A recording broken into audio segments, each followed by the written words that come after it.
Welcome to பாப்பிஸ் cooking. இன்னைக்கு நம்ம கத்திரிக்காய் தேங்காய் மசாலா செய்யறது எப்படின்னு பார்க்கலாமா? அதுக்கு ஃபர்ஸ்ட் நம்ம தேங்காய் பேஸ்ட் ரெடி பண்ணிக்கலாம்.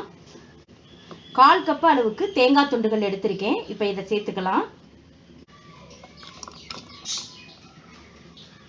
ஒரு பச்சை மிளகாய், 1/2 டீஸ்பூன் சோம்பு, கொஞ்சமா தண்ணி ஊற்றி நல்லா நைஸாக அரைச்சி எடுத்துக்கலாம். இப்போ கத்திரிக்காய் தேங்காய் மசாலா செய்ய ஆரம்பிச்சிடலாம். 3 ஸ்பூன் எண்ணெய் சேர்த்துக்கலாம். 1/4 டீஸ்பூன் சோம்பு, கொஞ்சம் கருவேப்பிலை, மீடியம் சைஸ் வெங்காயம் ஒன்று சின்ன சின்னதாக கட் பண்ணி வச்சிருக்கேன். இப்போ இதை சேர்த்துக்கலாம். 5 பல் பூண்டு எடுத்திருக்கேன். இதையும் சேர்த்துக்கலாம். வெங்காயம் நல்லா கலர் மாதிரி வர்ற அளவுக்கு நல்லா வதக்கிக்கலாம்.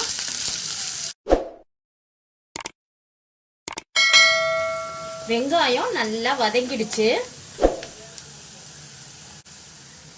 1/4 கிலோ அளவுக்கு கத்திரிக்காய் இந்த சைஸ்ல கட் பண்ணி எடுத்திருக்கேன். இப்போ இதை சேர்த்துக்கலாம்.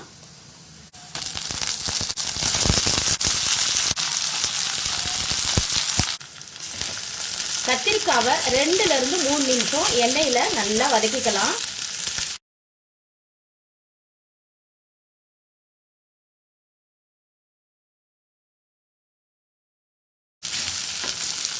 கத்திரிக்காய் எண்ணெயில நல்லா வதங்கிடுச்சு.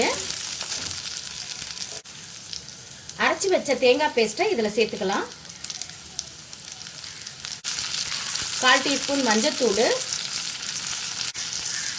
1/4 டீஸ்பூன் தனி மிளகாய் தூள். உங்களுக்கு காரம் எவ்வளோ தேவையோ அவ்வளோ மிளகாய் தூள் சேர்த்துக்கோங்க. 1/2 டீஸ்பூன் தனியாத்தூள், தேவையான அளவு உப்பு. இது எல்லாத்தையும் ஒரு முறை நல்லா கலந்து விட்டுக்கலாம்.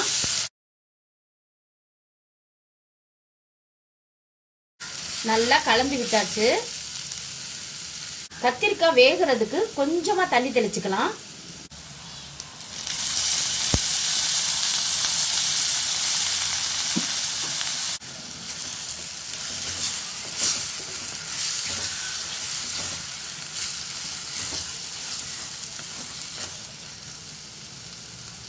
ஸ்டவ்வை ஸ்லோலையே வச்சு 1 ல இருந்து 2 நிமிஷம் அடுப்பில் அப்படியே இருக்கட்டும். கத்திரிக்காயை அடிக்கடி கிளறி விட்டுக்கோங்க, இல்லைன்னா அடிப்பிடிச்சிடும். 3 நிமிஷம் ஆயிடுச்சு. கத்திரிக்காய் நல்லா வெந்துடுச்சு.